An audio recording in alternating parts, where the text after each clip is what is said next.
What's up guys, Casual Billy here. Today we're looking at a toy line from my childhood that I absolutely adore. So this was a fantasy toy line that had static figures. It was from the E.L.C Learning Centre, and the line was called Tower of Doom. The main playset is a big black castle, but there was like a wizard playset and a dragon's lair, and I believe a knight's castle as well. I don't have a complete collection. I'm just going to show you what I have, and I will try my best to tell you a little bit about the line as we go, and then I will just quickly drop some photos in of some of the other figures. These are photos of figures from the line I don't have, but still are relatively easy to track down, and in the case of the two dragons at the end, probably some of the best in the line that you can get. So this toy line started in the late 80s and ran through the early 90s, and it is a toy line that people still fondly look back on today. There's still people I know who don't collect toys or action figures, and they fondly remember these toys. So we're going to start off with this skeleton warrior. This actually is very sentimental to me because it's the first one I ever got.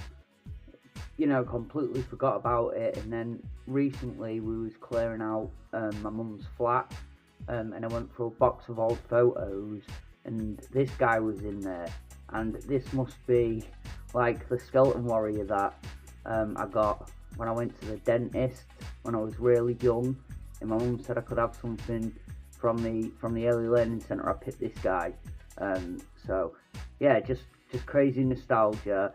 Again, these figures are static, but you know, they've got some really great detail. Right, so this guy I believe is a goblin or some kind of winged gargoyle, and he did have a sword. He's cool. But I love the design of the shields and stuff. They have nice faces as well. So yeah, and these figures are a bit dusty. I've had them in a box since I moved, so I will apologise for that. This is the two-headed wolf. Again, I really liked this one as a kid. These figures are really cool so I designed my own tabletop RPG, and I always use like these figurines as enemies that I'm fighting, or NPC models or anything like that. And they always had really nice pre-poses. They were quite sturdy as well, these figures, quite heavy and sturdy. You knew about it when you drop one of these on your toe. Let's just do this one because I love this one. It's one of my favourites, and I guess a lot of people probably like this one. So this is like a three-headed cobra. You flip it up, you get the trademark there on the bottom. I remember being a kid, and you know, you couldn't do a lot of these figures because they were static, but some of them are like proper nightmare fuel. It's a really nice display piece, actually, like a really nice centerpiece. This is the Goatman warrior. I'm probably not getting these names right. They've probably got actual names you can go and find. I called them as I saw them when I was a kid. So this was like a goat warrior man, and you know, you would not want to fight this dude, would you? Like, look how serrated his sword is, and you imagine being bashed with that shield. Like, no thank you. He's pretty cool, so he's got a lot of different colours on him that really make him pop, and again, the detail on the face is amazing. I believe he was just called a Dark Warrior, or a Dark Knight, but yeah, he's really cool. So he's got his sword, and it has a little jewel on it. He has red eyes for some reason, so you know, make of that what you will. But his armour's pretty nice. He's stood in this sort of squat little pose.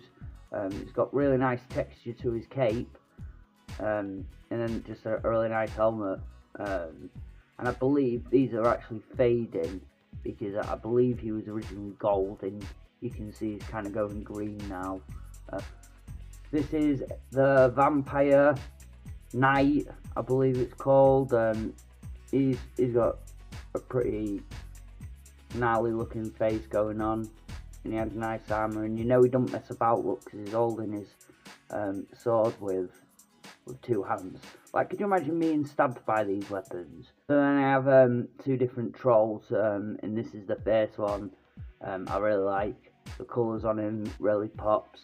He looks like he's just gonna come along to ruin your day. Absolutely tooled up, as you can see.